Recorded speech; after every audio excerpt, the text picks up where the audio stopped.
Okay, good evening. This is Father Joseph Swaden. Yeah, I'm not. That's I guess update number one, but we'll get into that in just a moment. This is, as you know, we do the live call-in.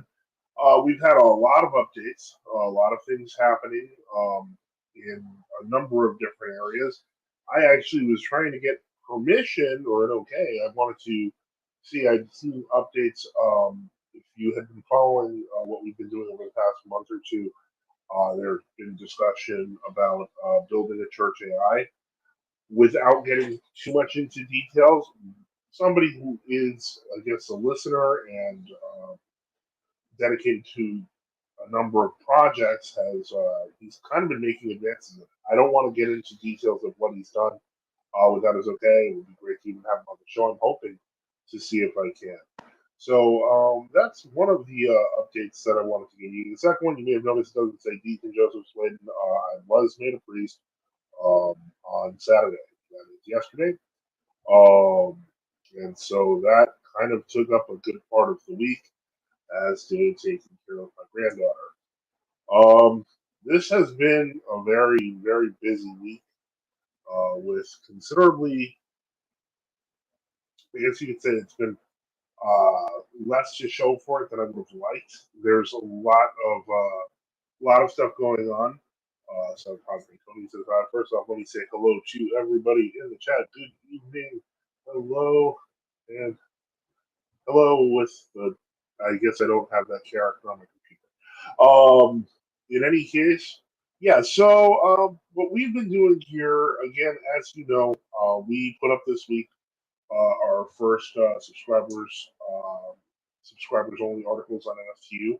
We're actually going to probably be doing one of those a week. The idea behind those articles is ultimately that they're deep dives that require a little bit more background information and stuff like to get higher info takes than simply what's happening on the news, because what's happening on the news doesn't always reflect things. Let me see here. Hello, how's it going? Hello, how's it going?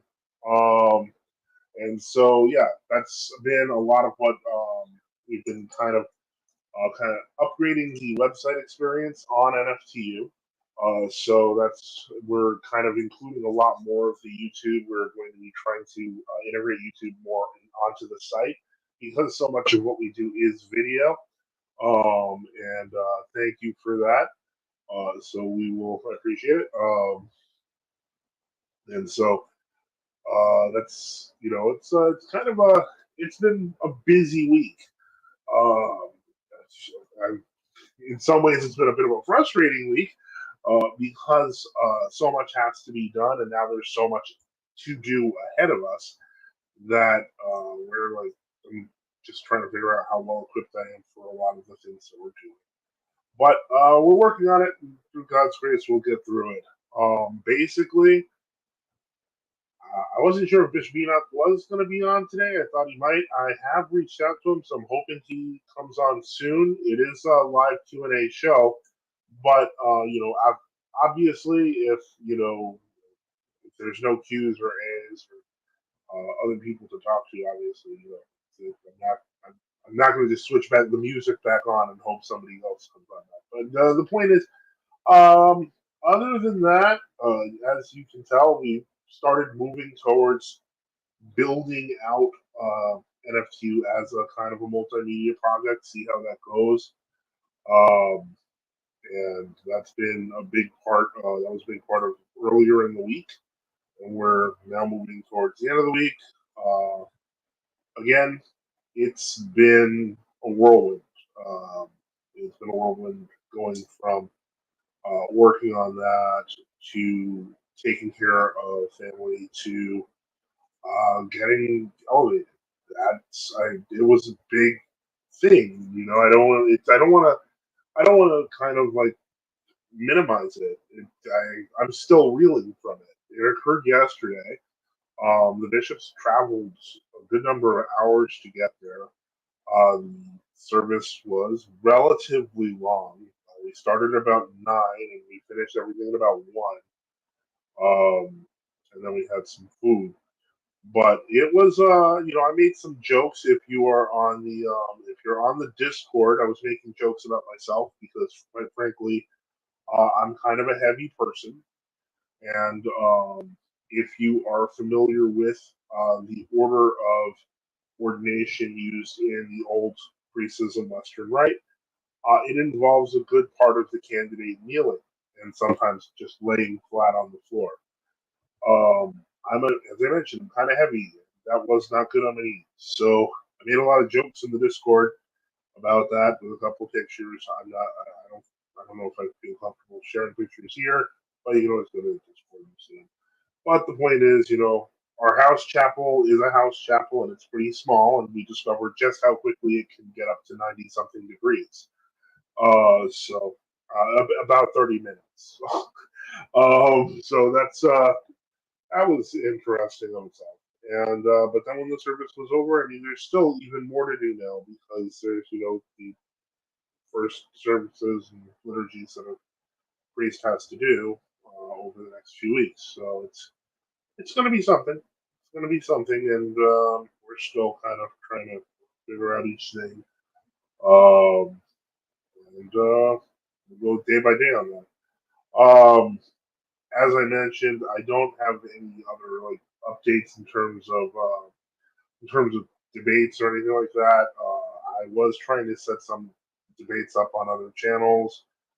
We're going to have a discussion on the other Paul's channel about true orthodoxy. I'm still waiting for updates on those. So that's kind of where I've been with things. Just looking for more opportunities to reach out, and that's what we're trying to do. Because the more people hear about true orthodoxy, the more they want to know, the faster they want to know something uh, to do uh, to do about it. And so that I think is something that we're going to work on.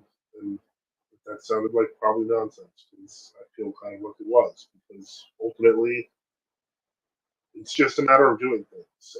In trying to create a new order for life post the 9 to 5, the repercussions of the 9 to 5 are catching up with me.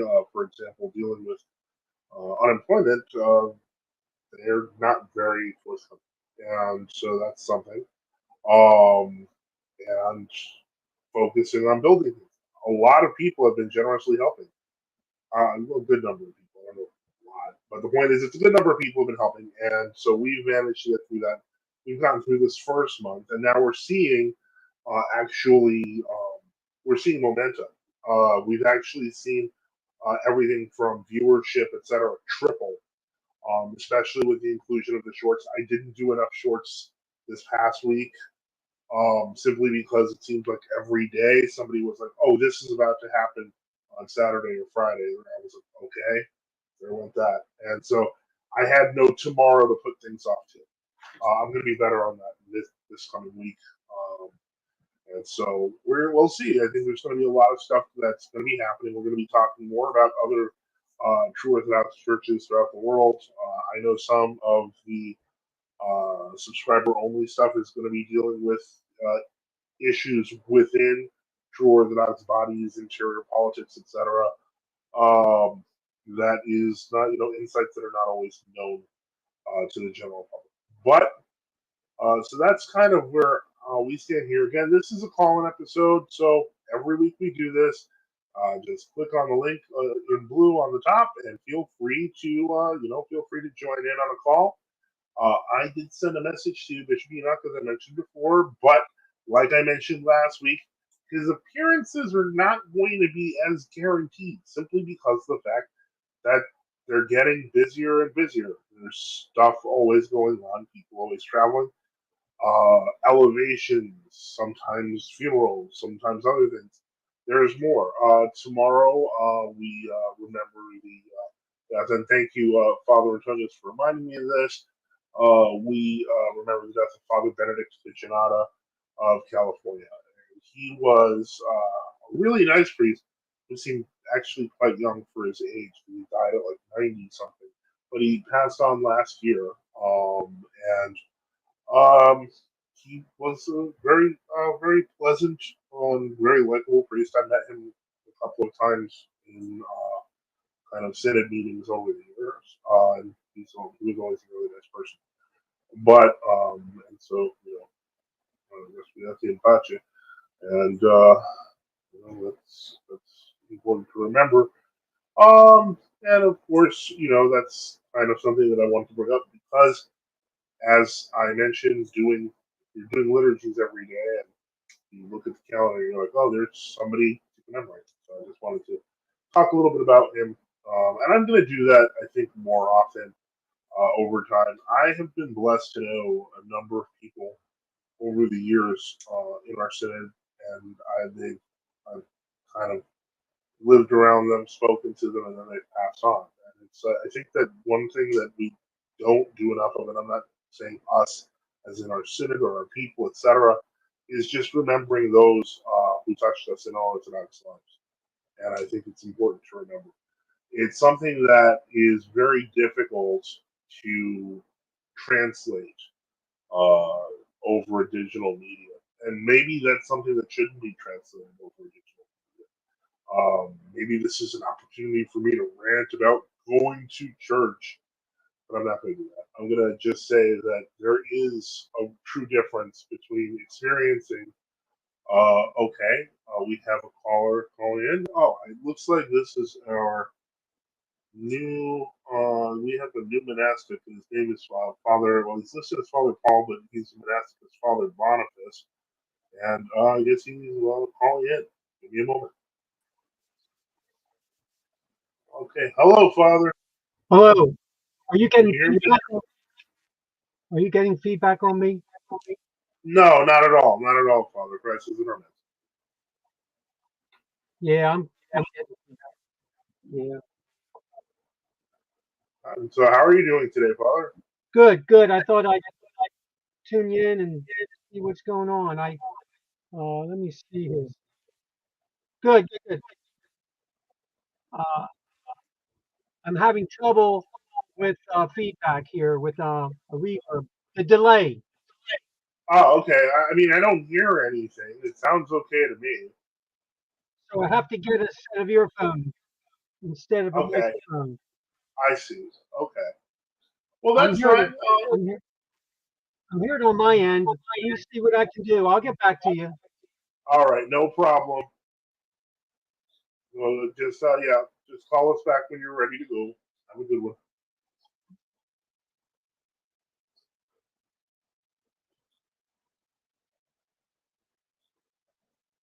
Okay, so guess he's gonna go look for something to do. Oh, that's interesting. I didn't know that StreamYard can authenticate with Facebook. Now that's something I guess I've been kind of almost neglecting Facebook in all this, but I kind of forgot that that's actually StreamYard will work with that. So it's another angle to look at and to continue building and reaching out and increasing the size of our little community. We're trying to be as much of a voice for true orthodoxy in the space as we can be, and be as fair as we can to everyone we deal with, as well as um, in my own synod, in my own personal life, there are people that are there too, and I want to reach out to them as well. But Father Boniface is an interesting person. He's fairly new to our church. But one thing he told me, when he called me yesterday to congratulate me, I mentioned this show, so I shouldn't be surprised that he showed up after I mentioned it. But he mentioned that he was doing radio, I guess like public radio. So who knows? He may have some interesting insights when he comes back.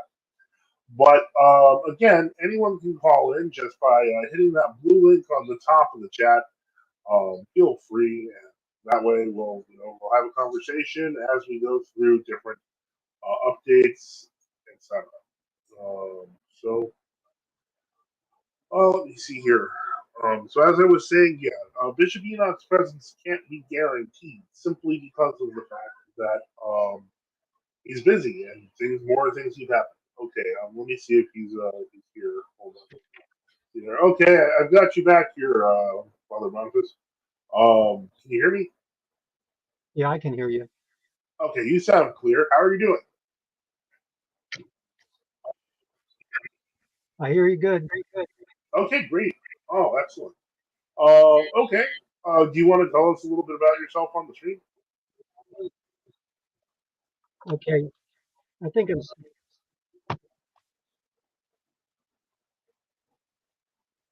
yeah. You talking to me, Father Boniface? Yes, I was talking to you. Okay, I did. Okay, yeah, I have joined in with the Metropolia within the past month.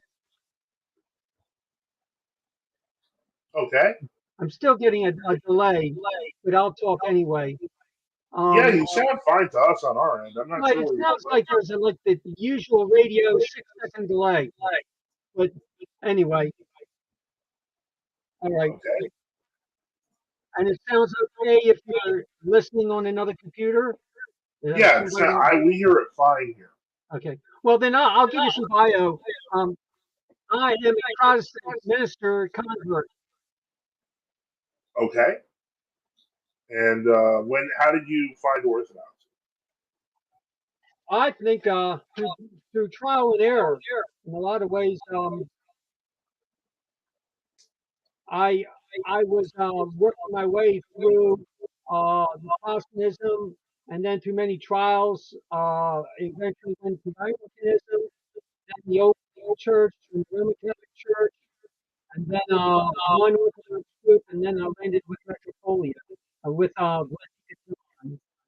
and so I've kind of studied my way through all these issues, and and was pleasantly surprised in many ways to see where Orthodoxy was, and then I found some websites or YouTube channels that were encouraging, and then I looked into the work of Seraphim Rose, and other Orthodox groups that were conservative, and I agreed with their teaching, and then found Deacon John through some investigation on one YouTube program.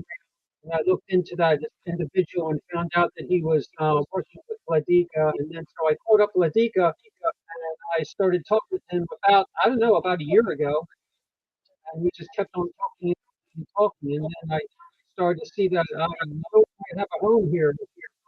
So I decided to make my move and join in. Well, that's great. Well, glory to God for that. Okay. And now you're in Florida, correct? Yes, I'm in Central Florida. Okay. All right. Well, that's good to know. And again, is there a way to reach you if people want to reach out to you? Do you have like an online presence? Are you on Facebook or YouTube? I noticed you called in through Facebook. I never even knew that was possible.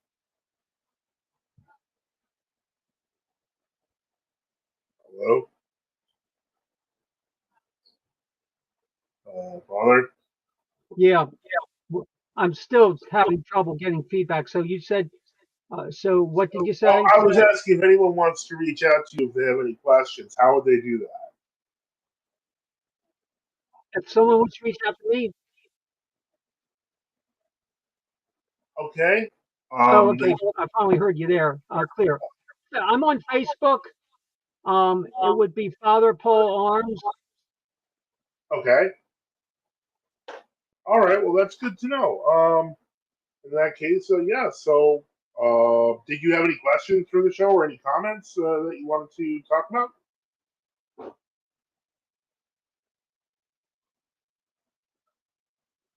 Hello. I can't think of any offhand. Oh, okay. Well, that's fine. That's completely Ooh. normal. Okay. I just thought I'd tune in and then listen to what you're all about. Yeah. Well, that's what people do. That's kind of that's what our Sunday night show is. People just Well, I call take in it and I'm praying about the situation in the Ukraine. that is a complex situation. Yes.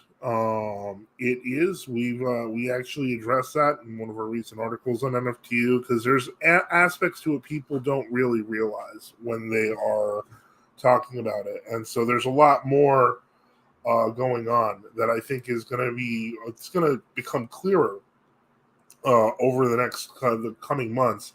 as the war. It seems to be kind of wrapping up the whole, unless there's a surprise coming. It seems to be kind of wrapping up, and kind of in its final stages. Um, Let me see here. Okay, great. Well, in that case, if you have any other questions, comments, etc., Not at the just moment. I'll keep on listening, and then if awesome. you will have Okay, anything to say, then I'll pipe in later.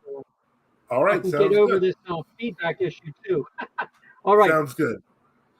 All All right. right. Well, thank you for calling in, Father Boniface. You have a great rest of All your right. night. I'll let you get. Bye now. All right. No problem. Okay. Um,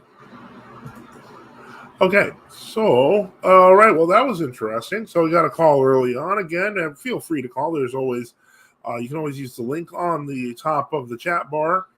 If you're calling in from YouTube, I don't actually know how you do it from Facebook. I didn't even know this was streaming to Facebook now that I think about it. But there's a way to do it, and I'm sure somebody knows how. So maybe I should have asked Father Boniface while he was on. Okay. Anyway, the point is that that's another way that this is working. Let me just see here, just to make sure. I'm going to just put in the Discord here because I know that. Are we able to participate in the streams? Father Antonio says, "Are we able to participate in the streams via this flat platform?" And let me just see something. Not directly. I'm answering in Discord. Give me just a moment here. Um, it looks like most of the things that are done with Discord, kind of, unless it's in the paid edition, I have to check that. It may be in a paid version. I'm not sure if it could. That would be interesting. It can apparently it can stream to Facebook, and we didn't even know it was doing that. And could it stream to Discord? I'm not sure, but if it could, that would be kind of awesome. As it stands, I'm kind of okay. Somebody else is calling in. Hold on. And let me add to the stream. Okay. Good evening, Aaron. How are you doing? I'm doing good, Father. Benediction today. Hope I said that Benedict, right. Dominus. And so that's so that's good to hear. Let me see here, and now that's interesting. Now you're just calling in through YouTube, correct? Yeah. When you go through, you have the option of signing in through YouTube or through Facebook. Oh, okay. Oh, that's interesting. Okay, I didn't know that. Now I'm wondering if there's a ways because I've seen like on other channels they've kind of used Discord as kind of like I guess like the voice section, and somehow they pipe it in, but it's not actually a natural feature of Discord, to my knowledge, unless I'm not aware of it. So that would be interesting to say the least. But I'm going to look into it because all of these things, there's a whole world of different technologies, etc., that we're just starting to delve into. Um, and how are you doing today, Aaron? Any questions or comments? Uh, Probably two Okay, questions. Um, sure. One is how actual different is the Western Rite when it comes to making a priest versus the Eastern Rite? Um, well, I think the ordination ceremonies are kind of different. And let me see if I don't have a chart.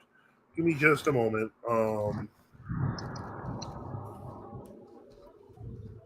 Because there are some differences, but the main things that occur. Remember that the main central point of ordination is the laying on the hands on of hands on the candidate by the bishop.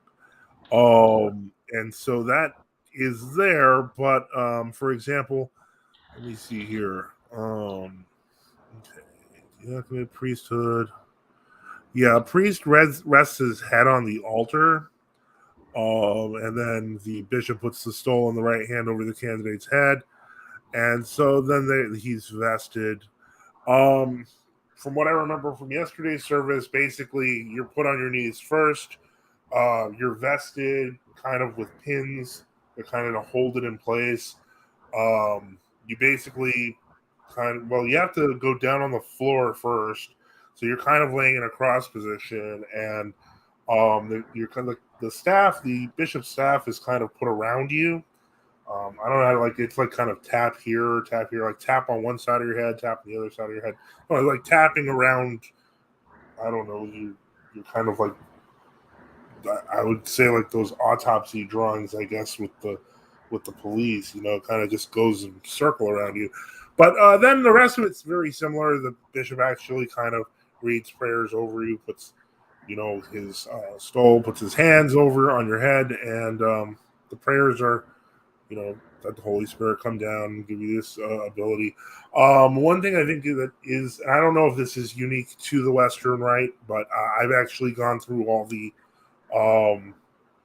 ranks up to priest. So in other words, I even went through the minor orders. But one thing I thought that was cool about the minor orders, etc., and it passes into the major orders, is that you're handed something. Like when you're a doorkeeper, which is technically the first rank that nobody uses anymore in the East, but it's still used in the Western Rite, you're handed a key as a symbol that your job is to guard and protect the doors. And this goes up to a reader, where you're handed a book. And when you get up to the priest, you're handed the chalice and the paten. So it's there's symbolism in both the Eastern and Western Rite versions.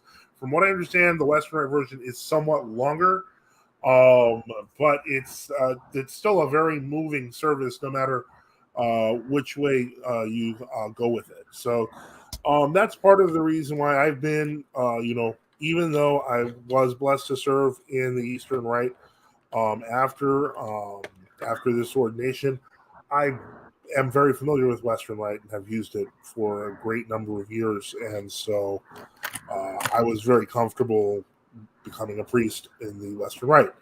So I have no problem with that. I kind of like it.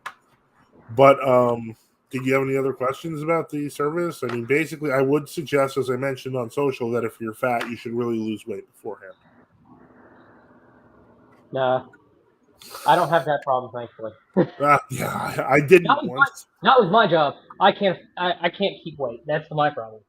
Oh, then you'd survive this service very well. I mean, it's still, a pain to stay on your knees for 45 minutes, but not nearly as much as when you weigh 300 pounds. Oh, only 45 minutes? Oh, that's not bad at all. I'm on my knees longer than that at work. Oh, then you'll just breeze right through this. You're a shoo-in. Well, I do HVAC, so it's one of those of I'm on my knees or laying in an awkward position for like an hour and a half working on a unit. Yeah, that's sort of, yeah. I mean, that's good because you work a job that keeps you healthy. I have worked a job that's sitting in a chair for 25 years, and that's something that needs to change. Yeah, I always tell guys younger than me, if you're going to get a job that, you can't do something that you think you're going to just be head over heels for, whatever you do, don't get a desk job. Yeah, I mean, it was fun to get a desk job when I was young, but it lulls you into complacency. And the point is, what we're seeing now, especially in the general American health crisis, is people need to stay active. It's much more natural. And that's something that kind of is, I'm kind of I'm relearning in life.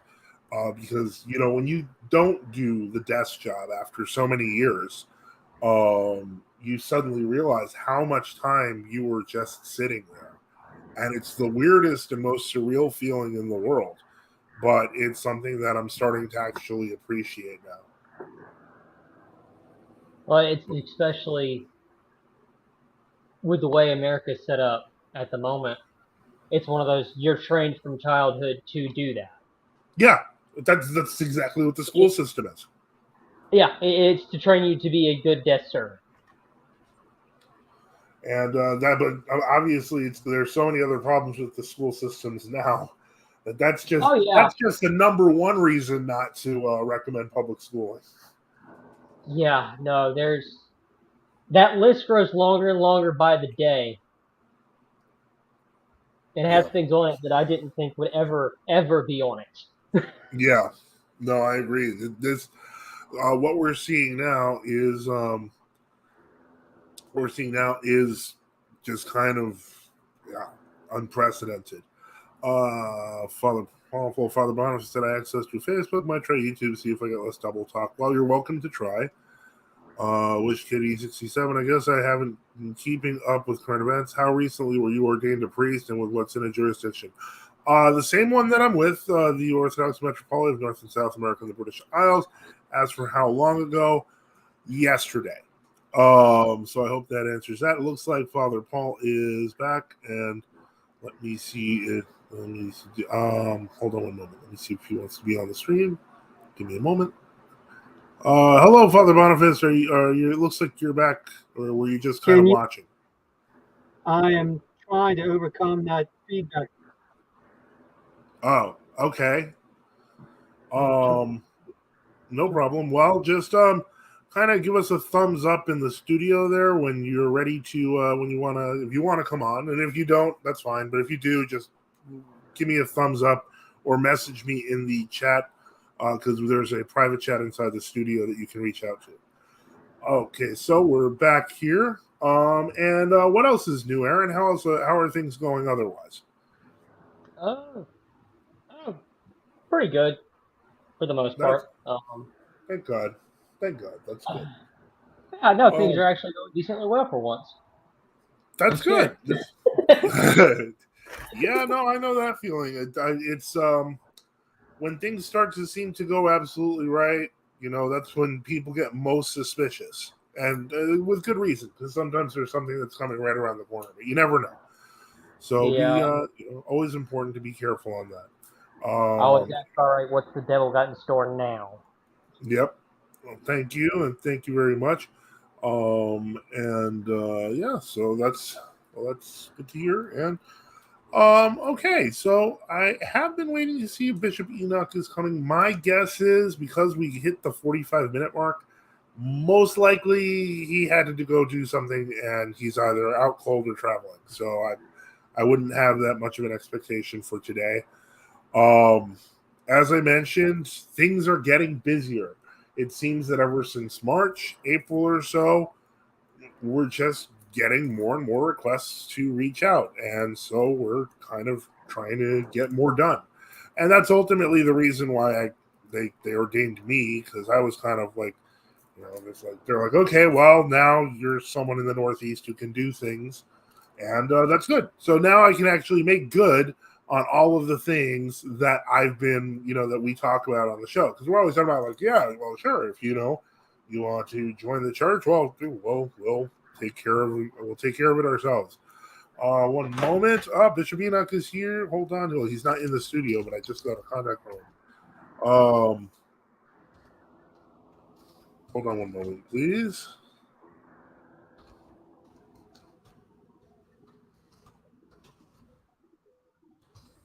Okay.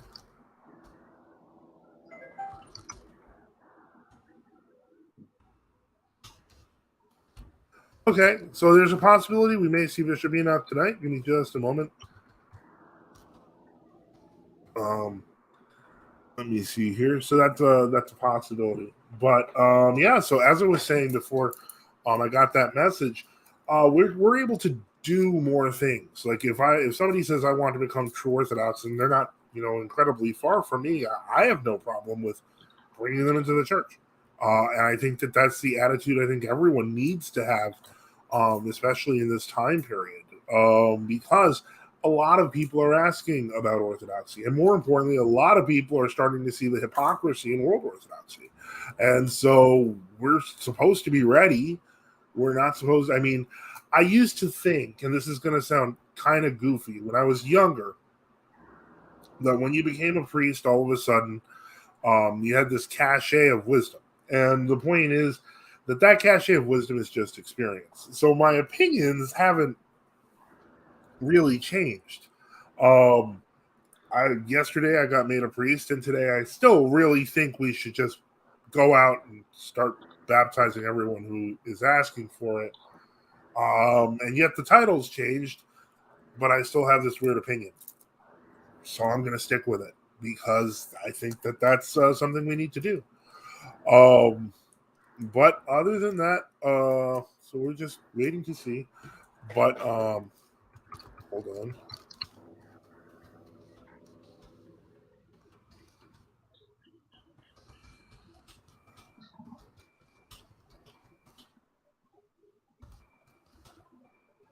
Hold on one moment.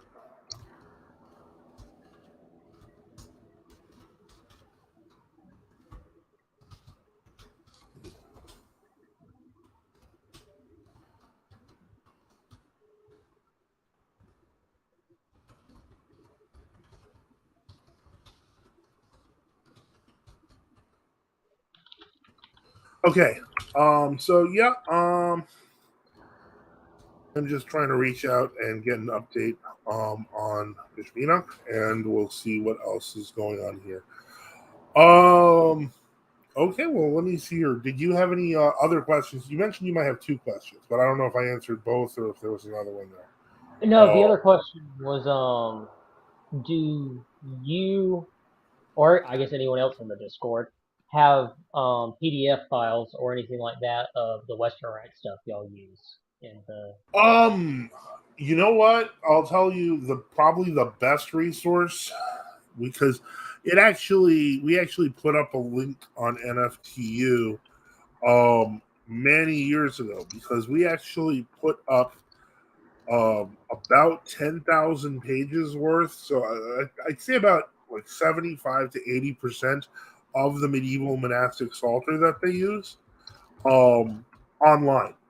Let me see if I'm going to put this link in here in the chat. I'm just going to note for Western Rite aficionados, because if you actually want to see the texts in PDF, etc., there's a lot of them there. And that's Bishop Enoch's, well, he was Father Enoch back then's website.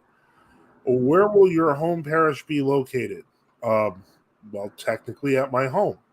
Not to be sarcastic, but it's in Northeast PA. We're deciding how much information to give. Bishop Enoch joins us on the stream. Benedicite. Benedicite. Okay. And then let's see here. Yeah, somebody had I put up the link to it's interesting. Aaron just asked where people can see texts of the Old Western Rite. So I directed to the blog spot, because I think we put it's like 75% of the text, if not more, that's used in the Western Rite by the Synod. Well, it's mostly the hours of the church.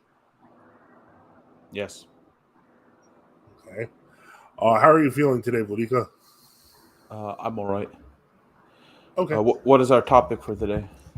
We were actually just updating on things. So far, the biggest topic of interest has been my ordination. Father Antonios writes flashback. And I'm not sure what we're talking about there. Could be about the text. It could be no problem. Do we have any news articles or anything that are well? The only one that I had done the paid article, which I haven't gotten out yet, and then I was going to do another article, but it was Friday, and I had to take care of a baby, and then yesterday. So, yes, it's been busy, to say the least.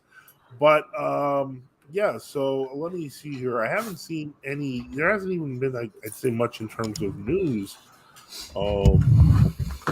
Let me see here.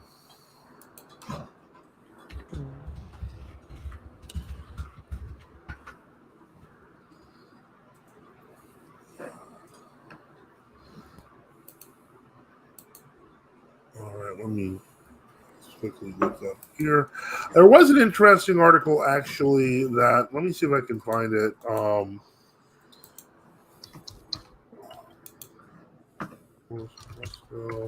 Sounds like somebody's cutting something. All right, so I have way too many tabs open. Okay, yes, those texts. I remember when they were posted.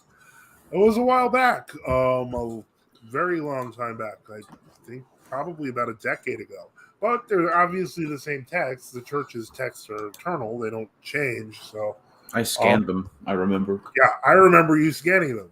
I remember it was a project.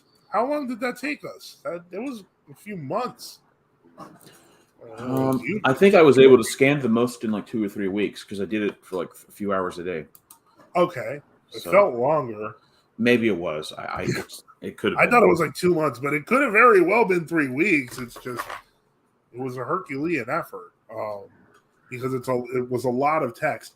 One thing to understand is that the texts are actually very readable as compared to the original manuscripts, because the original manuscripts, and correct me if I'm wrong here, Vodika, but everything's an abbreviation basically, and so effectively, unless you are really conversant with all of the abbreviated notes, it's very difficult to read without referencing back the text. Am I wrong on that, or? Well, some of it's abbreviated in the sense that, like the word for Lord, like "Oh Lord," it would be DME. Right. And they might have like a little, like bar over the M to indicate that there's an O prior to the M. Does it include the entire psalm, or does it just note the psalm number? So no, most manuscripts, whether they were Eastern or Western, unless there were special services, special occasions, generally you'd have a separate psalter, and the book would say the antiphonary or the what have you would say for lauds of this day, Psalms 66, well always 66, 50, 117, et cetera, et cetera, et cetera. Go here. Because technically, not every when you have to remember the idea of each monk or each layperson having their own individual psalter or a prayer book, even, all right, was dependent upon not just literacy but the printing press. Yeah. If people are in choir or cantors and they're singing, and you have two sides and they're singing antiphonally, the idea is that only the chief cantor on each side actually has a psalter. Everyone else is supposed to memorize the Psalms. So all you have is indications about use these Psalms, use this antiphon. Right. They'll give the text of the antiphon with the music. That's no problem. All right. But you're supposed to know the Psalm. Now you can't find the Psalter, so so the idea is everything comes from 3 or 4 books. All right.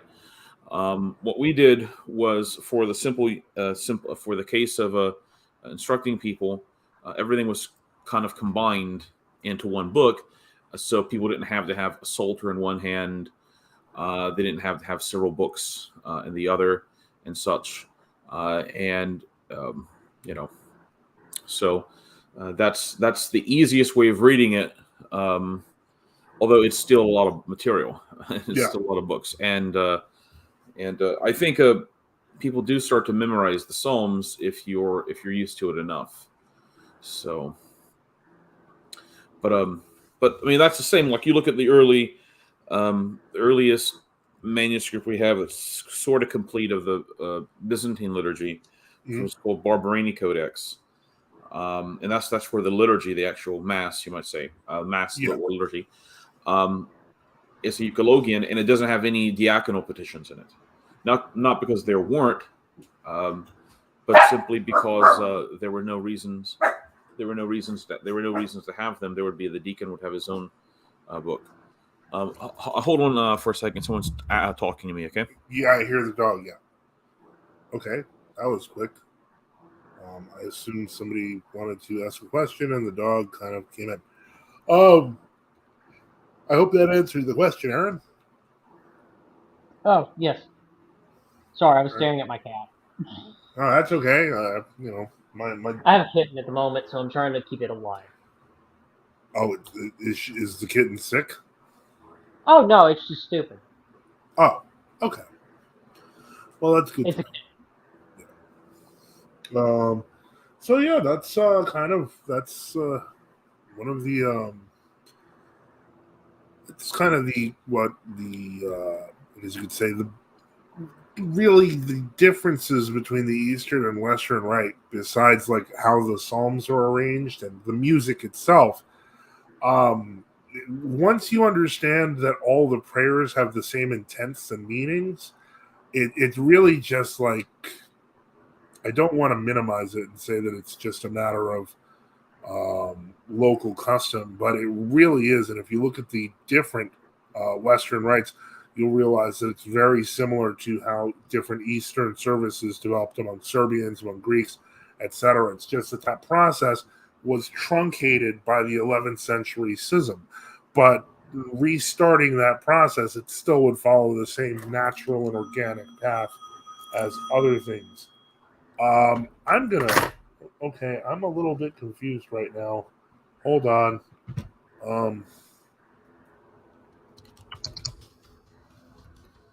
Okay. Sorry if I keep getting interrupted. Got a lot of questions. Wait, there's something in the private chat. Hold on. Okay.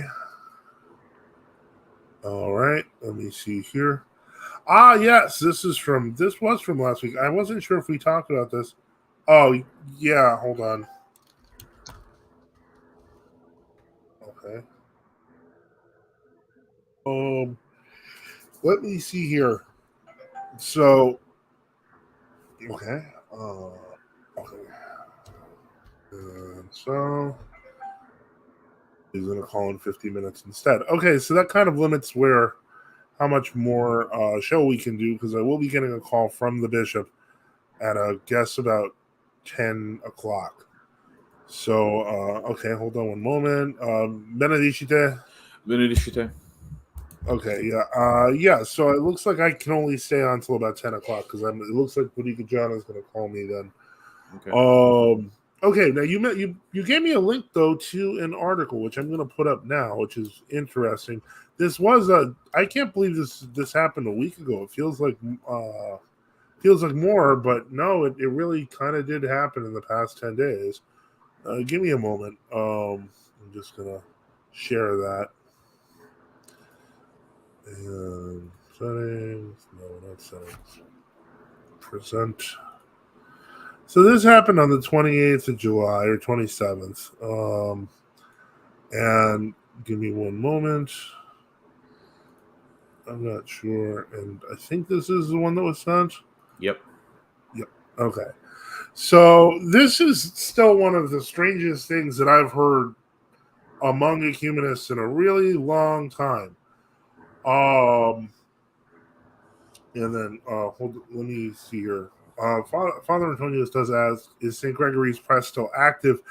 Technically, yes. The things are still published through Lulu, but there are actual other things that are being looked at. So you might actually see some new additions.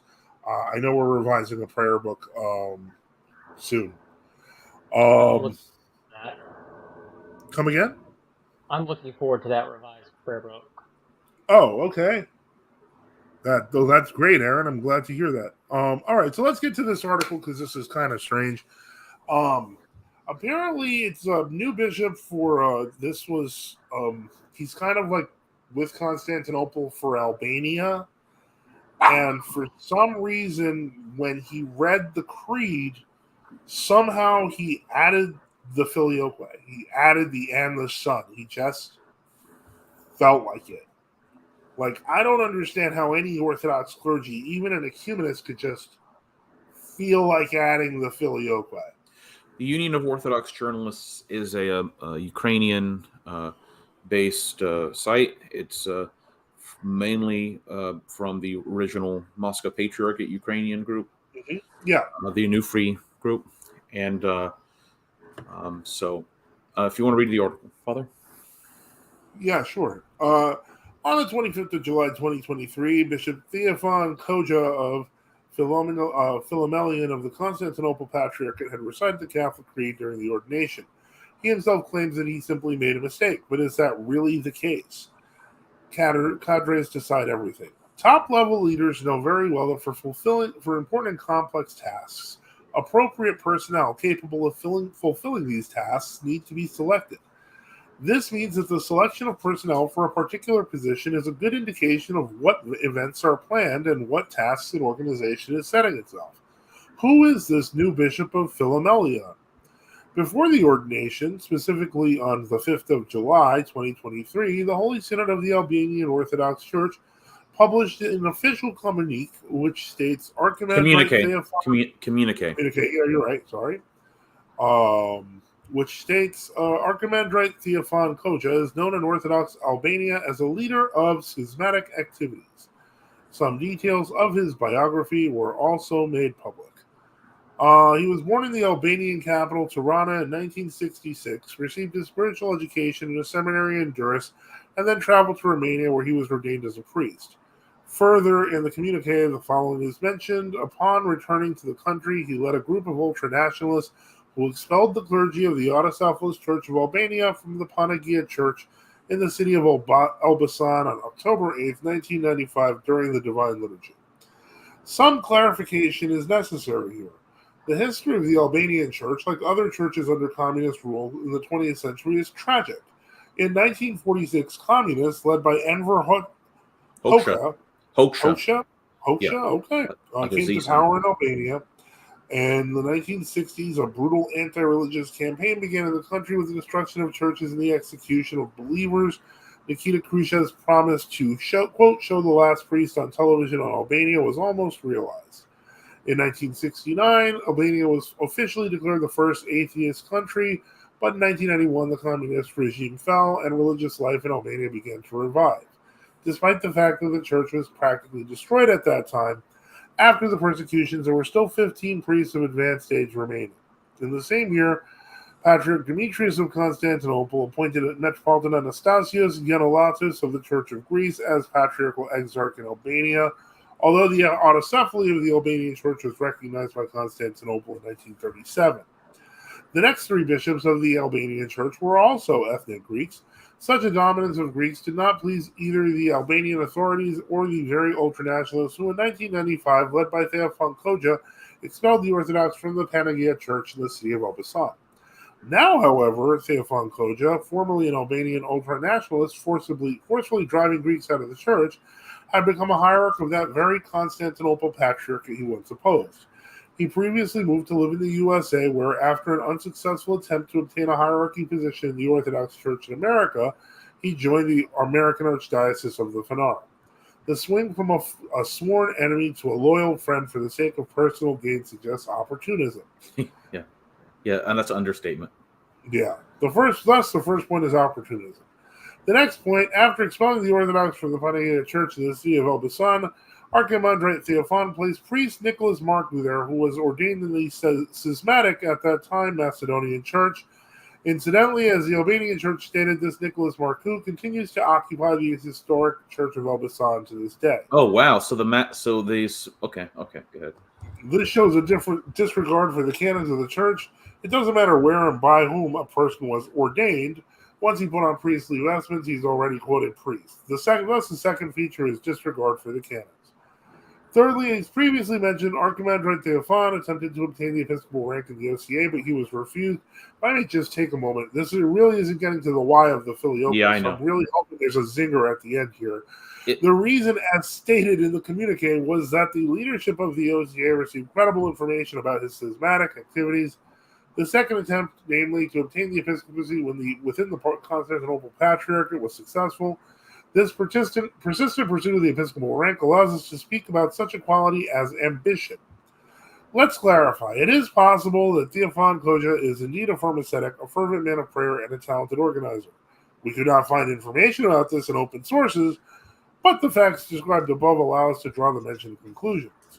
It should be mentioned that the Bishop Theophan, who was ordained to take care of Albanian Orthodox in the USA, the Fanar received a jealous defender of the new ecclesiological principle according to which the entire Orthodox diaspora, wherever it's located, must be subordinate to the Fanar. After his exploits in Elbasan, it's highly unlikely that he would agree for Orthodox Albanians in the USA to belong to the Albanian Church. Freudian slip. The Freudian slip during the episcopal ordination ceremony in the Fanar, led by the Archbishop of Papadopoulos, the new head of the Archdiocese of America, and attended by Patriarch Bartholomew, the newly appointed Bishop Theophan Koja recited the creed with the addition of the filioque, i.e. the Catholic dogma of the descent of the Holy Spirit from both the Father and the Son. Later, he confirmed the fact that he recited the creed with a filioque, called it a mistake, and attributed it to great emotional tension during the ordination. He even published an explanatory statement and clarification of the incident to deflect accusations of non-orthodoxy. In particular, he wrote, "Is my oversight in reading a part of the English version of the bishop's confession caused by my emotional tension and great personal anxiety at that sacred moment evidence of my deficient orthodoxy?" At the end of his statement, he wrote, "In order to calm even the most sensitive conscience that could have been affected by the aforementioned biased remark, I declare to everyone and everywhere that I believe absolutely and unwaveringly in everything proper, notice proper, not orthodox, which I personally signed in the attached text of my hierarchical confession." In other words, he signed an Orthodox confession of faith but recited a Catholic one. It's noting that Bishop Theophan confirms that he sight-read the creed, not from memory. This is a common practice in Episcopal ordinations, precisely designed to eliminate the possibility of errors in the confession of faith.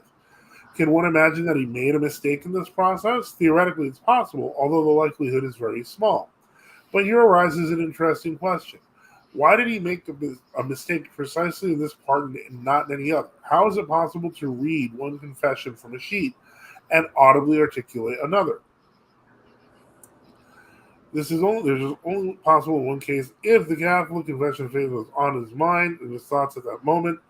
Similar slips are described by Sigmund Freud in his work, The Psychopathology of Everyday Life, where he asserts that these slips are manifestations of unconscious desires and beliefs that are suppressed by consciousness in everyday life, but involuntarily surface during moments of psychological tension.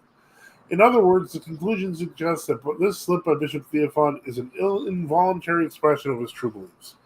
However, in order to involuntarily manifest true beliefs, one must possess them, and this contradicts the aforementioned quality, opportunism.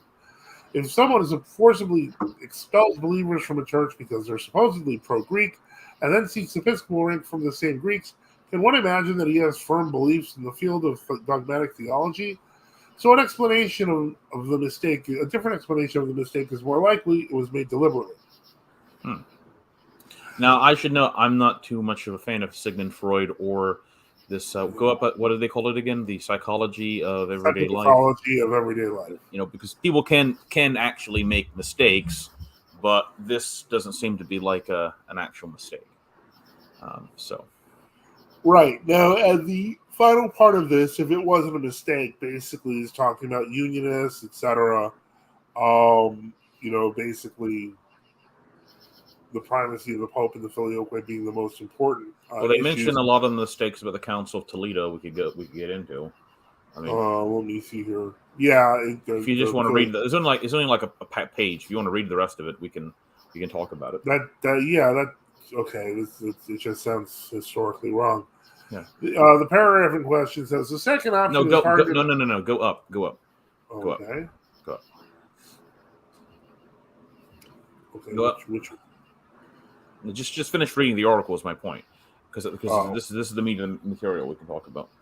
Pretty long article, but okay. If it wasn't a mistake but a pre-planned action, it's necessary to understand within which context and for what purpose it was done. The highest hierarchs of the Phanar and the Vatican are increasingly saying there is a need to unite, and the existing differences should not become an obstacle on this path. Lately, similar voices have been heard from the churches of Cyprus and Alexandria, which belong to the so-called group of Greek churches. More recently, from June 1st through 7th, 2023, the 15th session of the Joint Commission, International Commission for Theological Dialogue between the Roman Catholic and Orthodox churches took place in Alexandria, Egypt. As a result, a document on primacy and Catholicity in the church was signed. A little earlier, in May 2023, Patriarch Bartholomew made a trip to Italy. The title of the program for this visit speaks for itself. Two brothers, one faith. With filioque or without. Is it one faith or different? Now, do you remember reporting on that, right, Father? Yes. Okay.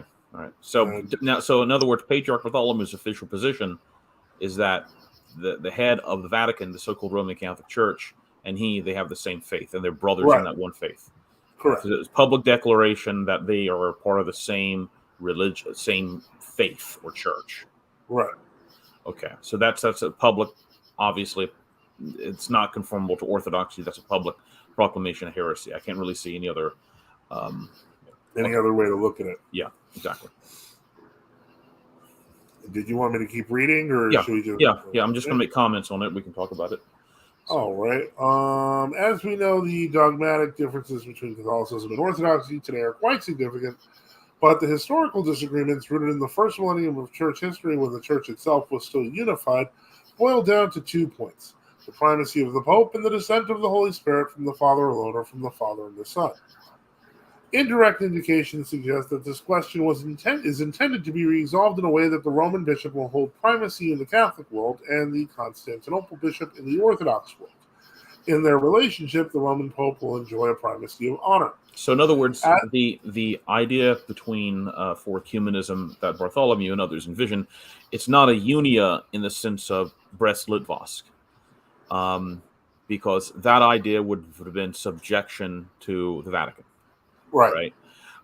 So because within the ecumenist mindset, the fundamental concept of ecumenism is no more compatible with the Vatican's exclusivist position of 1590 or something like that than it is of the Orthodox position of 1590. All right, that is both saw themselves as the true church to which the other had to submit to become part of the church. All right. Right. So that the Unia model can't really transpire anymore because of ecumenism. All right. So what's going to happen is sort of a merging of the fleets, you might say. That's the idea behind it. Right. Yes. And when they say the Roman Pope will enjoy a primacy of honor, as to what they mean by that, who knows? But could just mean what they have in Constantinople now, where they just put them first in the taxes. But will Constantinople, even the Constantinople, accept a position where the Pope could go into Constantinople and create, if he wanted to, like an autocephalous church in Greece or something, if he wanted to cut it in half or what have you? I think what they really I think that kind of, I don't know, maybe I'm wrong here, but it would sound like,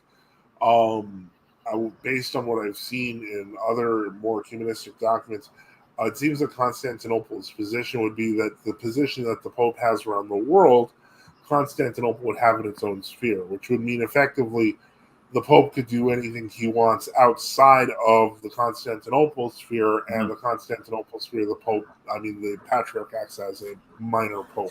Yeah, so in other words, this would elevate the Fanar's position already, because they would acknowledge the so-called Pope in his sphere, and the Fanar would be granted increased power in his sphere. All right. Yeah. All right, so that's the other key. It's a power grab, an increase. We already know that increase in power grab.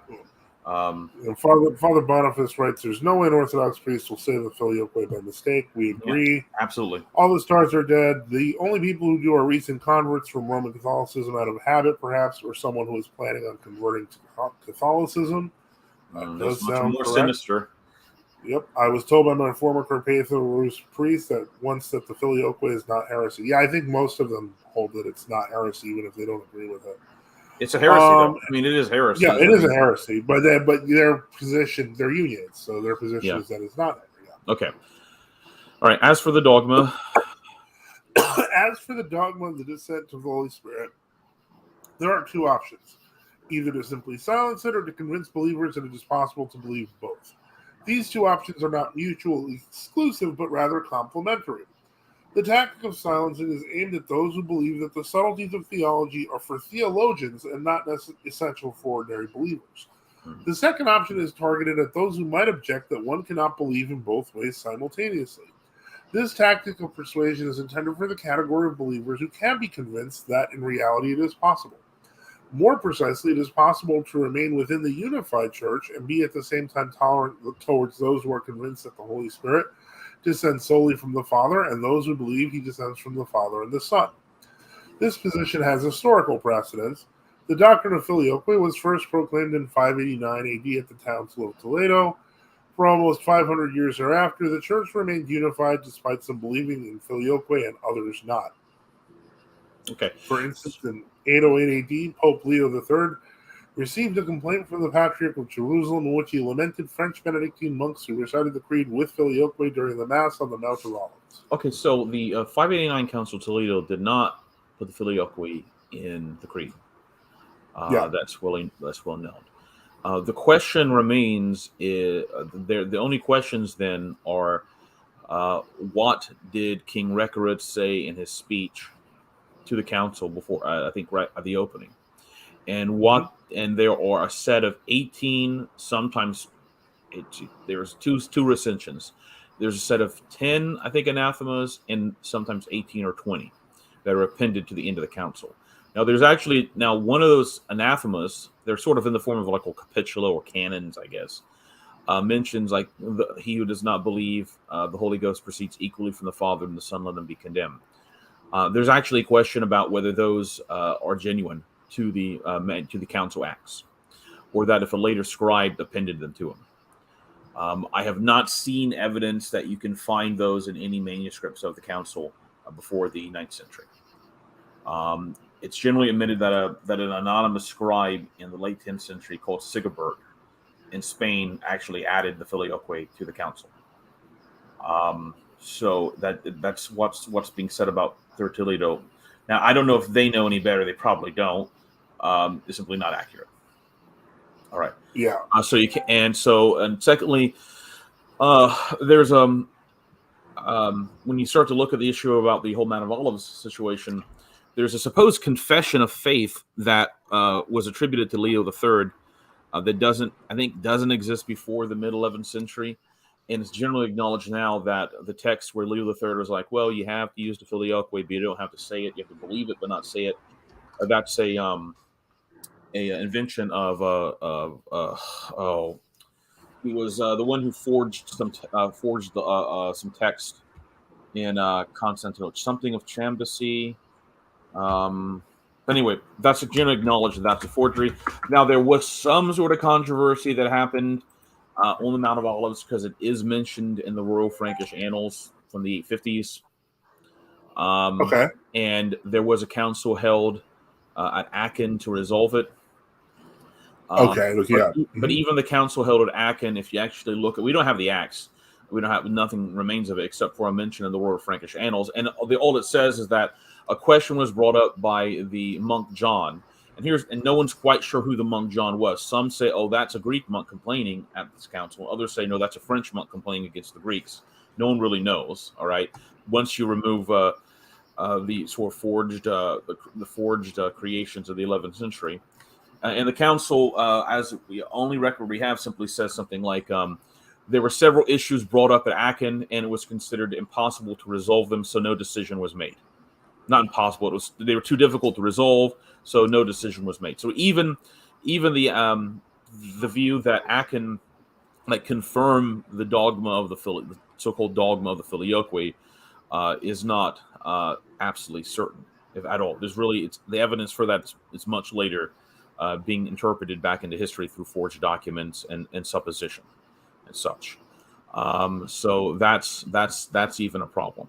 All right. Yeah, well, it goes even further. The article says the Pope believes in filioque, which they really can't prove that. I'll talk about that in a second. But to appease the Patriarch of Jerusalem, he ordered the creed to be inscribed on silver plates in St. Peter's Basilica without the filioque. A year later, at the Aachen Council, filioque was affirmed in the West as official doctrine. Okay, so again, there isn't really a lot of evidence for that other than an ambiguous statement in the Royal Frankish Annals, which in the statement says, I'd have to find, I don't know if I could find it online immediately.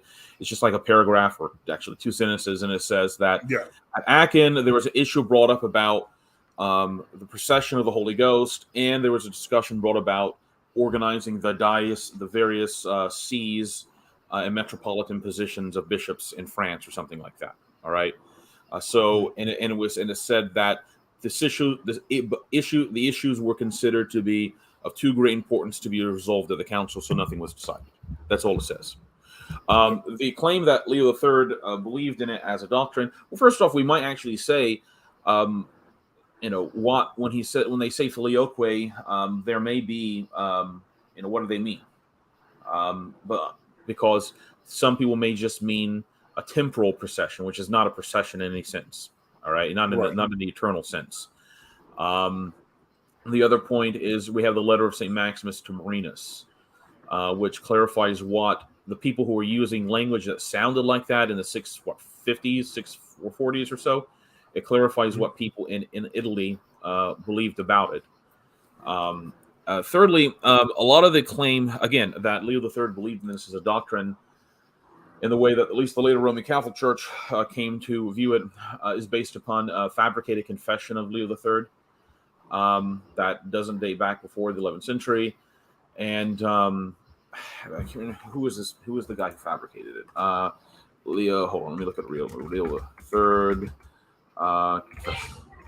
Faith fabrication. I can tell you in a second. Okay. No, I can't. I used to know this. He was a monk at St. Marshall's, and he was kicked out of the monastery for this. They never talk about that part. But anyway, and it's also based upon a partially preserved report that's attributed to two French monks about a conversation they had with Pope Leo III about the issue. And that whole conversation, I don't know what the manuscript provenance of that is. That's also open to interpretation as well. Yeah. Okay. So, did he inscribe these plates? Yes. I mean, St. Photius talks about that. That's a well-known fact. All right.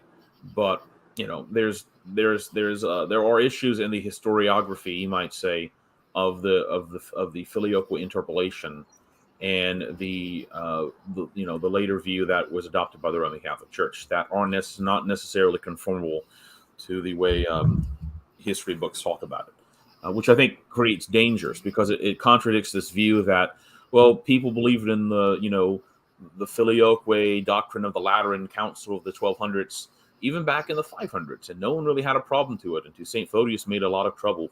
That's sort of what's I don't think they're intending to say that, but that's what a lot of ecumenists sort of say. Okay, so continue, Father. Let me see. Thus, Bishop Theophan's reading of the Creed with the Filioque at his ordination fits perfectly with this logic. The mistake is intended to demonstrate that one can profess the Catholic doctrine, and yet no one will interrupt the ordination or accuse the candidate for the episcopate of heresy. In other words, it's possible to be an Orthodox bishop and adhere to Catholic doctrine.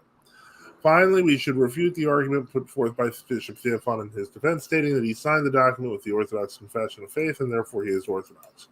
Let's answer the question, what has sacred significance, signing a piece of paper in the office or making a public confession during a church service? Of course, a sacred action takes place in the temple. It means that the Holy Spirit descends upon the ordained person. That means that everything performed during this action has more significance than signing documents. So everything goes according to the announced plan of unification with Catholics, and each believer must decide for themselves whether to participate in it or not. Adhemar of Chabannes. He was the one that fabricated the 11th century document about Pope Leo III. Okay. In fact, there's an article about it by Daniel F. Callahan called "The Problem of the Filioque in Leo III." So, all right. Good. Oh, okay. Anonymous Jones asks, what about autocephalus? He meant cynocephalus. St. Christopher, is there a race of dog men like St. Augustine spoke about having human souls and dog features, but a language and were humanoid? Asking for a friend, forgive the off-topic crazy stuff. St. Augustine seems to talk about that in the City of God, and yeah. I can't quite remember if he comes down on yes or no. What's true is he does address the issue of what we call the monstrous races. Okay. And by monstrous races, he means like cyclopses, centaurs, satyrs, dog people. He doesn't mean monstrous races like, the Arab guy down the street or something like that. That's not what he was talking about, because his point was you could look at St. Augustine's point was you could look at people from Sudan, Ethiopia, or the far frozen north, which would be like Germany or Denmark, or the Latin peoples, or the Persians, or the Arabs, and they have skin differences and some physiognomic differences, but they're pretty much, everybody can say, oh, that's a guy, that's a human. There's no problem with that, even if they look different. The question was, what if you have this 15-foot tall guy with one eye, like a cyclops? All right. What about people who have like a human torso up above, and then like a goat body below, a satyr? or a centaur, with the horse body, I guess. And so St. Augustine's position, and I'd have to go into the City of God to find it at the moment. I don't have the ability. I can't do that right now. But is that if they are indeed people, that if these are indeed actual creatures, all right, centaurs, dogmen, and they're talking and they're that kind of stuff, and they're not demonic apparitions, okay, so they actually are entities. His view is that these would be humans, but for whatever reason, maybe whatever happened to them, they would still have human souls. They're just corrupt. They're just physically something is corrupted. I don't think he had the word for genetics. I don't know. St. Augustine's not saying he believed that these existed, but his point was that if you have like a cyclops and they have like a society, and even if they're very primitive and they're talking in a language and what have you, those are evidences of humanity. And even remember St. Anthony the Great in his life of St. Paul of Thebes. St. Jerome wrote the life of St. Paul of Thebes. All right. And in it, St. Anthony goes to visit St. Paul of Thebes. And St. Anthony of the desert encounters satyrs and fawns. I think maybe a centaur. And one of the satyrs talks to St. Anthony and says, look, we are humans. We're just this tribe that lives out in the desert. And I can't remember the explanation he gives for why they look like that. But we are actually people and such. And St. Jerome mentions that one of these satyrs had actually been brought into Alexandria during the time of the Emperor Constantine the Great. And they brought into a cage, and he was injured and it died. And that he had known people who had seen it and talked to it or something like that. And that that's... I think his implication was that if you're dealing with something that physical, it's probably not a demonic apparition if it has a physical substance. Now, someone might simply say, well, St. Jerome talked to somebody who said it. Is that, is this just St. Jerome or St. Augustine relating events that they didn't see? I mean, obviously they're saying they never saw these events, but, that's their position. However, I am somewhat confident that there probably are no, dog people. Living dog people? Yes, I'm going to go on a limb and say that. I don't know. Well, allow me to qualify that with there are no living dog people yet. Yes. Because we now live in an age where there's genetic manipulation, so we can possibly bring back all these people. That's an interesting question. Maybe if these were, obviously the fathers were talking about this in serious sense because the secular pagan writers talked about it, so they had to deal with it. And the patristic answer was generally, maybe they are, or maybe they're not. If they do exist, if this does happen, we have to deal with it, so we have to explain it. Just like you read the church fathers, and they would talk about like magic, all right. And their general view was magic was generally like a demonic illusion. It was like a hologram created by demonic powers. Okay. Yeah. But that you could have instances in which, if God so allowed, the demons could interact with the physical world in a destructive way. But that's why up until I think about the 12th or 13th century, until and for whatever reason in the post-System West, if they found somebody was a witch, technically there was no legal way to go after them except to excommunicate them from the church. Maybe they might be driven out of the village. There was actually a council of bishops in Germany in the 790s that says no one's allowed to put a witch to death because witches aren't real.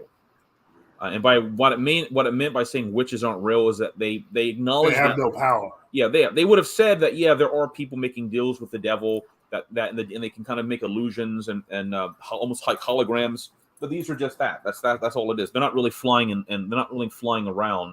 They're not doing any of these things. And the best way to fight them is what? They said make the sign of the cross and use holy water and say exorcism prayers. That's how you fight them. And they various rulers actually prohibited people from accusing somebody of being a witch. And then you have new evidence, and then like killing them.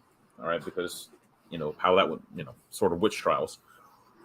But again, I hate to bring this up because first off, as we know, a lot of the time when we talk about gods from other religions, they're usually demons, and the topic of witches made me think about this meme, and I have to.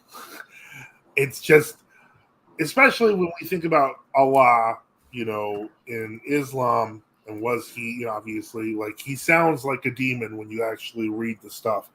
But then I was apparently this was in a Reddit forum about witches, I guess, trying to fight the Taliban. And it might be the funniest thing you saw it? Yeah, I remember that. Yeah, hold on. I'm just gonna put this up because it was just so bizarre. And it says, it's do not face Allah alone when astral projecting. And apparently like this whatever she tried to summon apparently like attacked her massively. It's cursing. There's some cursing in there, so yeah, I'll take it out. All right, hold on. Let me remove. But anyway, so the point is that apparently they learned their lesson about dealing with. They still think they're clearly dealing with a god, but that they can kill it, not realizing it's a demon, which is likely toying with them. But just kind of hilarious that it's brought up. You brought up witches technically not having any power, which is true. But if you're calling demons, they will eventually respond. Well, I think the point. I think Saint Isidore Seville in some of his works talks about. There may be occasions in which, for whatever reason, we're obviously talking about why does God allow demons to do certain things, do certain things, all right? In the book of Job, God allowed the devil to have interactions and manipulation of physical events like lightning and such, all right? Yeah. But God had to allow that.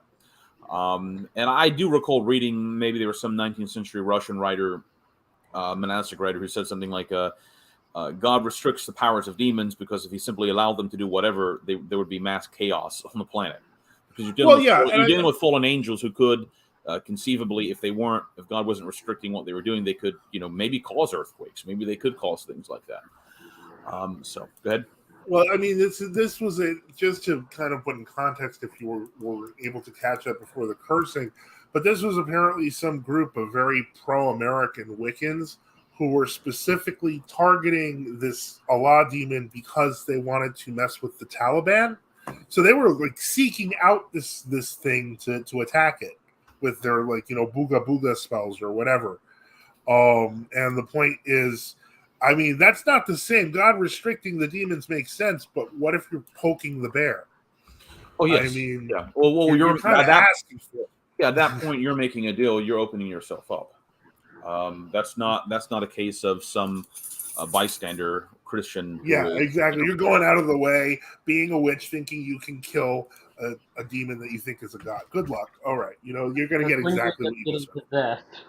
What? That's when you end up getting possessed. Yeah, well, she apparently didn't. Thankfully, apparently she just ended up like mentally scarred or something, and had to like put on all the healing spells and all the whatever, the incense, aromatherapy, and all that stuff. Watch me get. Someone's gonna be like, aromatherapy? How dare you? But anyway. Okay, so here you can put this up. We can read this real quick. Okay. It's from St. Augustine. Nope. All right, where's this? Okay. Let's see here. Give me one moment. Trying to put that up. Okay.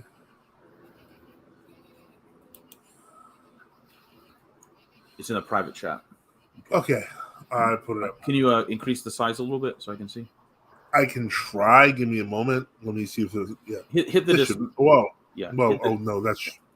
Okay. Also hit dismiss, and also go over to the left side of the screen where it says "City of God, Monstrous Races" at the bottom, and X that out. Just X that out so we don't have any problems. Okay. So this is from, I believe, book of either from. It doesn't really tell you because I don't know, whatever reason. It's from the city. It is from the City of God. I'm not sure what exactly what book of the It City looks like this is like some edition that was made off of a public domain edition that they added a funky background to. Yeah, there's just so people understand, there's some real issue in Google Books where it's very difficult for whatever reason to find the Nicene and post-Nicene full view edition of the City of God so that you can search it. You can only find these preview editions. It's really weird. Okay, so St. Augustine is going to ask the question, the dog man question. Okay, he talks about kynokephali, that's dog people. Whether certain monstrous races of men are derived from the stock of Adam or Noah's sons. All right, because remember, all people are derived from Adam and from Noah. There are two bottlenecks in human history. All right. Right. This is why you will encounter people who get upset on Gab, for example, or others when someone says there's the human race. I mean, that's what the fathers talk about, the human race. Right. They may talk about races as well, but that doesn't mean there isn't a human race. All right.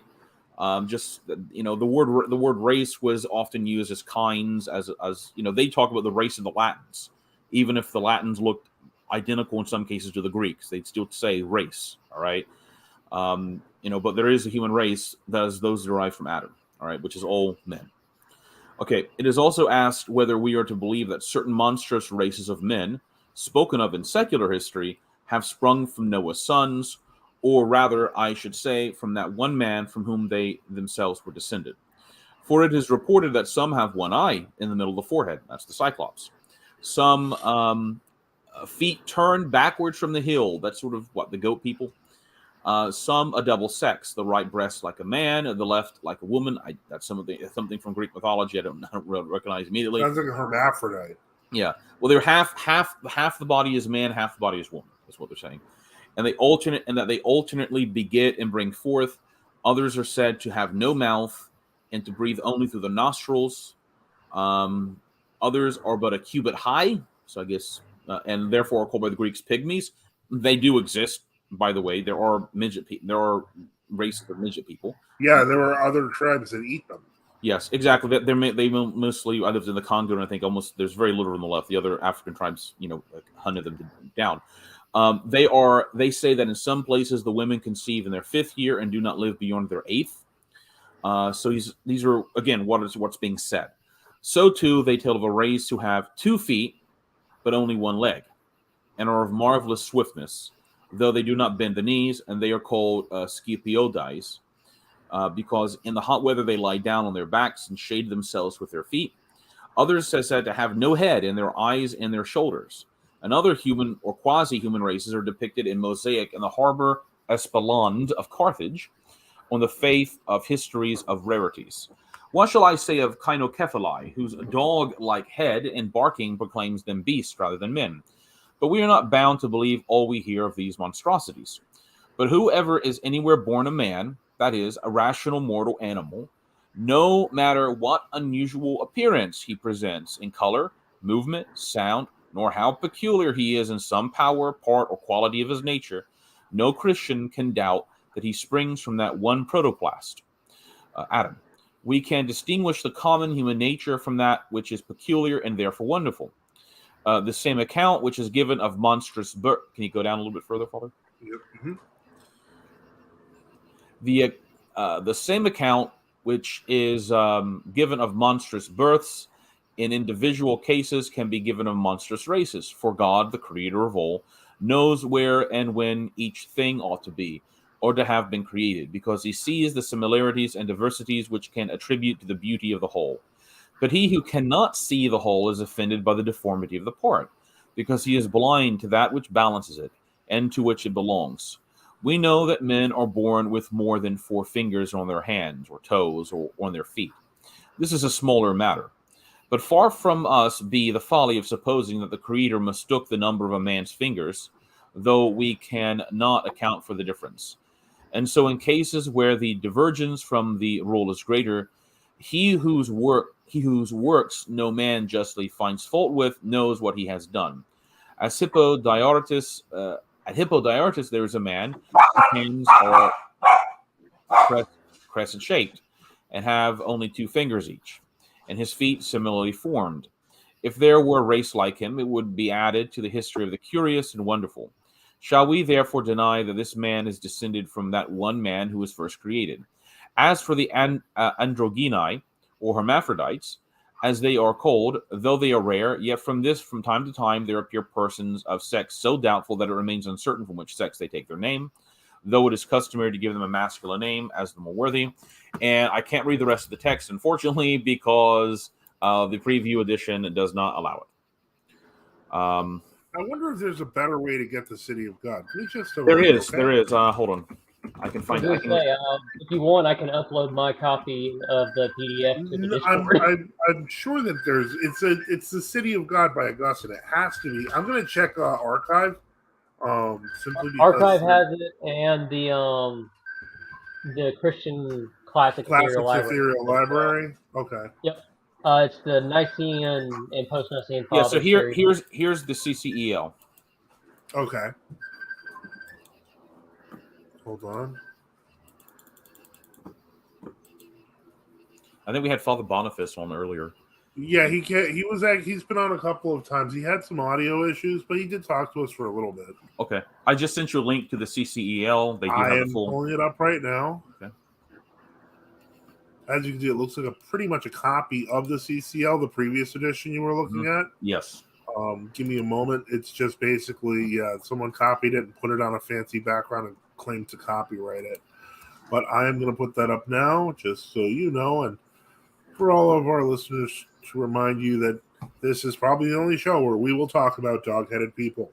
Okay. All right. Can you increase the size a bit so I can read it? Yep. One moment. Okay. Go ahead. All right. Hold on. Go up a little bit. I'm trying to find the plot about the androgyni. Okay. Okay. For no one ever called them hermaphrodituses. Some years ago, quite within my own memory, a man was born in the East, double in his upper but single in his lower half. I'm not sure that. Okay. Having two chests, two heads, two chests, 4 hands, but 1 body, and 2 feet like an ordinary man. So he was a conjoined twin. They were a lot of these sound like they're actually stuff we can explain now. And there was, by the way, there is a very rare case, by the way, of babies being born with 1 eye in the forehead. They die within a day or two after being born. Yeah, they're severe, and so you can imagine cases in which that happened in the ancient world, and people are like, well, that's a Cyclops baby, and there must be Cyclopses around. Anyway, and he lived so long that many had opportunity of seeing him. All right, so some of these people would live a lot longer. But who could enumerate all the human births that have differed widely from their ascertained parents? As therefore no one will deny that these are all descended from that one man, so all the races which are purported or reported to have diverged in bodily appearance from the usual course which nature generally almost universally preserves, if they are embraced in that definition of man as rational mortal animals, unquestionably trace their pedigree to that one first father of all. We are supposing these stories about various races who differ from one another and from us to be true, but possibly they are not. For if we were not aware that apes and monkeys and sphinxes are not men, but beasts, remember St. Augustine and many still believe sphinxes existed. Yeah. Those historians would possibly describe them as races of men and flaunt with impunity their false and vainglorious discoveries. But supposing they are men of whom these marvels are recorded, what if God had seen fit to create some race in this way, that we might not suppose that the monstrous births which appear among ourselves are the failures of that wisdom whereby he fashions the human race, as we speak of the failure of a less perfect workman?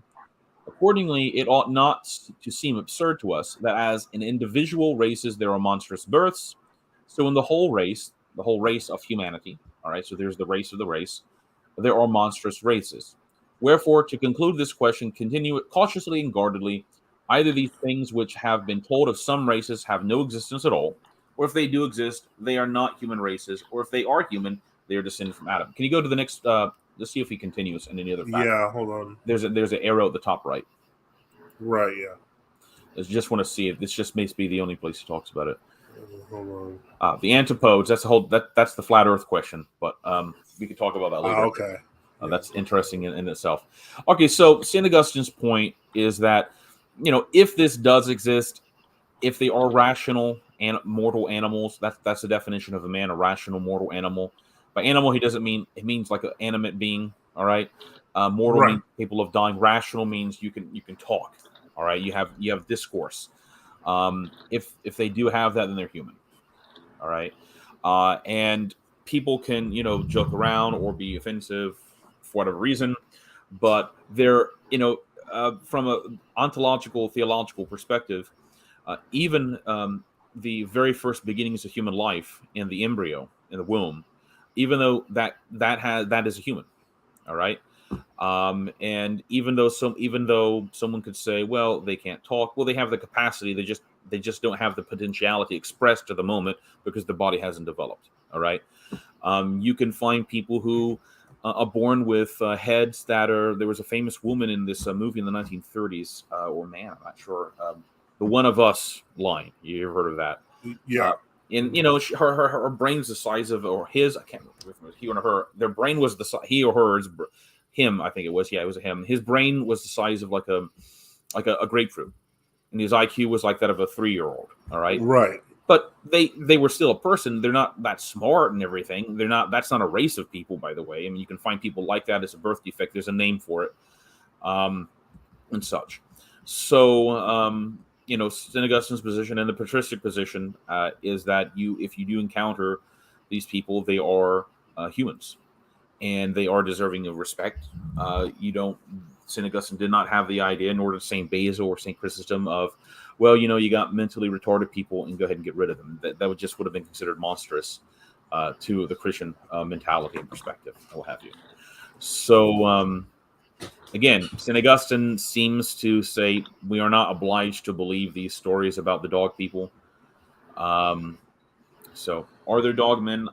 I've seen the cryptid videos and the talks about the dog people, which almost sounds more like they're talking about werewolves or something. And werewolves are an entirely different thing in patristic literature, by the way, than races of people, than monstrous races of people. I just assumed the dog people were just really ugly.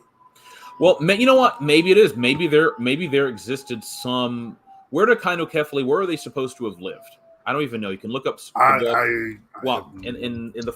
Generally they say things like in the Far East, almost like it's India or Central Asia. But I can't. I have a hard time believing anybody could mistake like someone from like India as a dog person. I mean, that's just not possible. Well, I mean, I don't know. There's some pretty.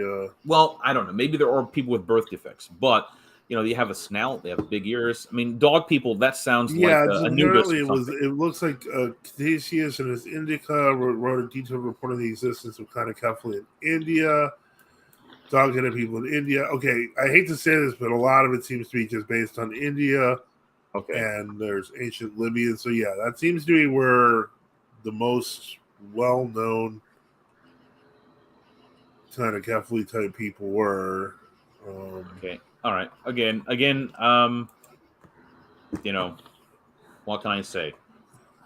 If there actually were and are dog, I don't know, dog people, and they are and they have the capacity to speak, and they're physical organisms, and they're not demonic apparitions, then you're dealing with some sort of race of humans that have divergent appearances, and for whatever reason, that's simply the patristic answer to that. Yeah. Okay. I guess so. We've talked about the dog person. We talked about the dog people, so I think that's. I mean, did you have any questions come up, Aaron, in that discussion? Because I'm looking for new. So yeah, somebody said dog people. Hey, look, we get everything here. You would be surprised at the amount of times I have seen this topic come up in Orthodox circles. I think it's because of St. Christopher, but again, maybe I just heard it was because he was ugly, and I guess that just was never a good enough explanation for people. And now I realize he was. I hate to bring up Wikipedia, but there is a Wikipedia on Kainokephali. Yeah, that's where I got the information about India. And it has information about Parthians and apparently other dog people in Sumatra. So whatever it is, it is. I mean, because I've seen, and this, you see, people are going to take this out of context, but the point is, when I see people like really kind of droopy eyes, like there are certain types of hounds that have that sort of appearance, where I've seen people who kind of have that feature. No, they don't look exactly like dogs, but they do have many dog-like features, like in their cheek folds, and they could be described as doggy. Well, interestingly, there's a letter by Retromnus, who was a controversialist, but a writer in the 9th century in France, who wrote an epistle concerning the dog people. and he thought they were human. So, well, they probably. Well, I'm assuming they are human, just like Yes. the pygmies are human.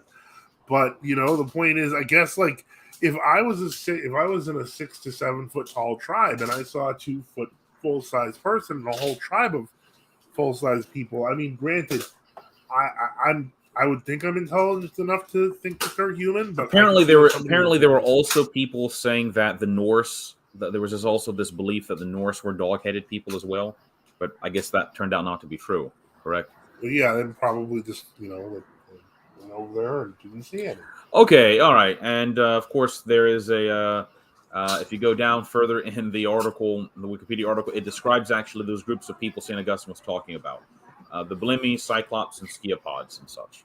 All right, okay, I think we're getting a little late, Father. We're probably going to close down because of Ladika. Yeah, we don't have any new questions, so we're going to probably drop off today. Thank you for everyone who came on the show. Thank you for everyone who came on. Thank you, Aaron, for being here. Of course, thanks to Bishop Enoch. I know his schedule is getting busier and busier. And thank you for your questions. Thank you for your comments. And thank you for everyone being here. In that case, once again, benedicite. Benedicite. Take care, everyone.